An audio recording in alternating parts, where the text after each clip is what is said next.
talked about what mindful eating is, but now how do we do it? So the first thing you need to know about any new habit that you want yourself to be doing is that you need to set your environment up for success. So you don't need to be so motivated or so disciplined all the time. Your environment is just set up for success, right? So here's a couple things that you can do. Number one is eating in a quiet place away from work. So this is at my kitchen or dining room table, away from my work. I'm not scrolling on my phone or watching TV or anything like that. It's really important to have my eyes on my plate. I'm open to having some music in the background or maybe an audiobook playing low, but nothing really loud, so you can focus, especially visually, on your plate. That's really, really important. So we have eliminated distractions. We've taken away our phone, screens, all of that kind of stuff. Next is focusing on our plate. So there's a couple things you can do if you want to modify your portions or be more mindful. If you tend to overeat, you can use a smaller plate. You can use chopsticks. You can use a smaller fork or spoon, something like that. Something that makes you work a little bit harder to eat your food. We don't want a giant shovel where we can just that makes it super easy to overeat. That's not our goal. You can also experiment, like I said, with plates, bowls. You can use a smaller one, maybe use your favorite plate. I have a couple bowls that I really enjoy eating out of. They're ones that I've made and decorated myself. And for some reason, I find those more fun to eat out of. Also, big salad bowls. You can also play with your meals.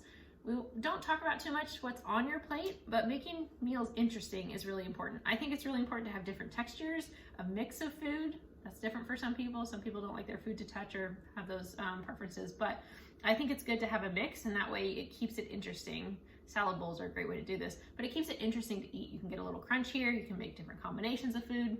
I think that helps as well.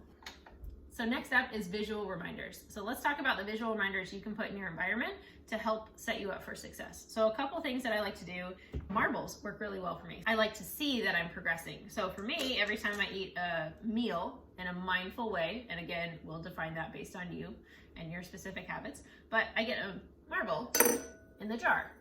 They also, if you're used to playing on your phone or doing something with your hands while you're eating, they're kind of fun to play with. So I think there's something else to play with that isn't your phone if you start to get distracted. Also, if you start to get distracted, you might not be as hungry as you thought you were, because your mind is wandering away from that number one urge or that need, which is eating food. So if you start to wander and get distracted, just check in with your hunger cues and see can I stop eating now, or am I still hungry? And then reassess and make a decision, move on. Another way, so some people don't like to have marbles on their table. Another really subtle way, especially if you live with other people or you have roommates and you don't want a big sign that says, eat your food, Allie, which I understand. You can just put a little sticky note as well. So a little sticky note that's maybe on top of the mail or somewhere on the fridge, somewhere that's not really too obvious, but you can still see it. This is a great simple reminder, and it doesn't have to be a heart. It can be a smiley face, it can be a star, it can be whatever, but just think about the habits and the things that you're trying to change when you write this. And so next time you see it, you're like, okay, I'm working on my mindful habits to improve my relationship with food. That's really important to me. That's my reminder right there. Another thing, obviously during the 10-day challenge, is we have this. So hopefully you'll have this nearby when you're eating, maybe on the fridge or somewhere, and I can check these off as I go. It says, I ate when I was hungry. I took deep breaths before I ate, something like that. So you're checking those things off, and they can serve as a reminder as well.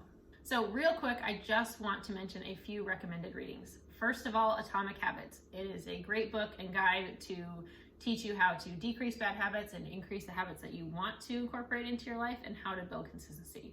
That is Atomic Habits by James Clear.